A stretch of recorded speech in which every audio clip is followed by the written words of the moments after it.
Imagine a country that witnessed one of the most horrifying genocides of the 20th century, where nearly 1 million people were slaughtered in just 100 days. Now imagine that same country, just 3 decades later, being hailed as one of the cleanest, safest, and fastest-growing nations in Africa. This is not fiction, this is Rwanda. And at the center of this extraordinary transformation is one man, Paul Kagame. But who is Paul Kagame, really? Is he the visionary leader Africa needs? Or a strong man ruling with an iron fist? This is the story of how one man helped rebuild a broken nation from the ashes, turned it into a symbol of modern African progress, and sparked global debate about the true cost of stability and success.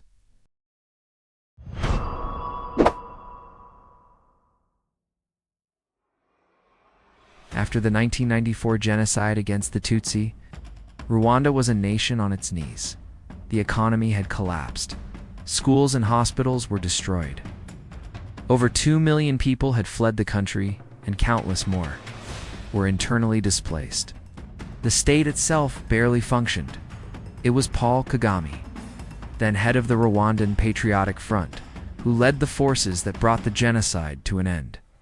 But stopping the killing was just the beginning. What came next was even more difficult. Rebuilding a country from absolute zero, Paul Kagame became Vice President and Minister of Defense, and eventually President in 2000. From day one, he took a no-nonsense approach to governance. He prioritized order, accountability, and performance.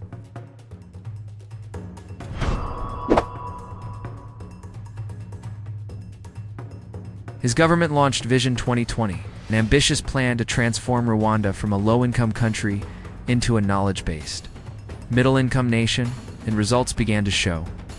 Poverty dropped significantly. More than 20 percentage points between 2001 and 2017, Rwanda's GDP grew at an average of over 7% annually.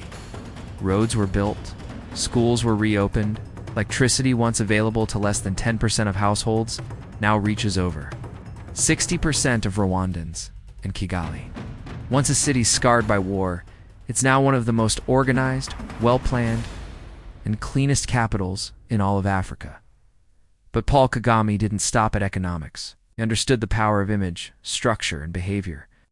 In Rwanda, the last Saturday of every month is reserved for Uganda, a national day of community service. It's not optional.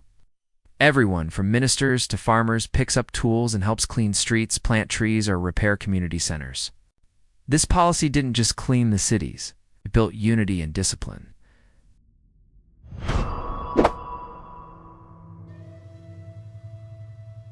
Paul Kagame also positioned Rwanda at the forefront of innovation. Instead of focusing only on natural resources, Rwanda invested heavily in information and communications technology. Over 3,000 kilometers of fiber optic cable crisscrossed the country, connecting rural areas to high-speed internet. Programs like One Laptop Per Child aim to introduce digital learning in even the most remote schools. Online, land titles, birth certificates, business registrations, all accessible digitally. Then came a bold focus on women.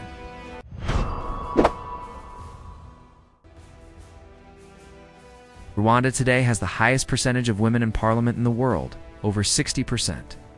And this isn't just for show. Women head ministries, businesses, and courts.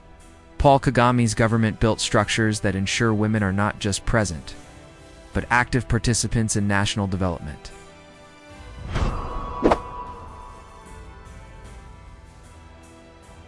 But with all this praise and progress comes another side of the story. It's one that sparks fierce debate. Paul Kagame's leadership style is often described by Western media as authoritarian.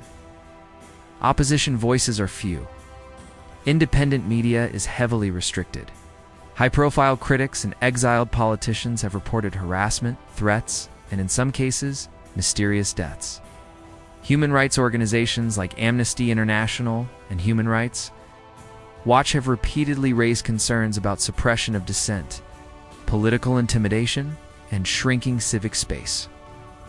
In 2015, Paul Kagame pushed through a constitutional amendment that allowed him to stay in power beyond his original term limits. In 2017, he was re-elected with nearly 99% of the vote, a result that raised eyebrows internationally. Supporters call it a reflection of popular trust. Critics call it electoral theater. So, here's the paradox. Paul Kagame has delivered undeniable development, peace, and stability. He's positioned Rwanda as a model for African self-reliance, even leading African Union reforms and peacekeeping missions. Yet, he's also concentrated power to a degree that many democracies would consider dangerous. This duality leaves us with difficult questions. Can you build a nation with military precision and still call it democratic? Can freedom of speech and economic efficiency truly coexist in such a tightly controlled system? And should Africa's future be modeled on Kagame's Rwanda? Or should it strive for something more open, more inclusive? Or perhaps it's the Western media's attempt to make him look bad, even in the eyes of his own people. There are no easy answers, but what's clear is this. Paul Kagame has fundamentally reshaped the story of Rwanda. From genocide to global admiration, from rubble to rising star. Whether history remembers him as a transformational hero or a disciplined autocrat, or both, his legacy is already written into the fabric of Africa's future. What do you think? Is Paul Kagame's Rwanda the model Africa needs? Or a warning of what can be lost in the pursuit of rapid progress? If this story moved you, if you believe more people need to understand the complex journey of nations like Rwanda, don't forget to like this video. Share it with someone curious about Africa's future, and subscribe for more untold stories from the continent and beyond. Drop your thoughts in the comments. Is Kagame a hero, a warning, or both?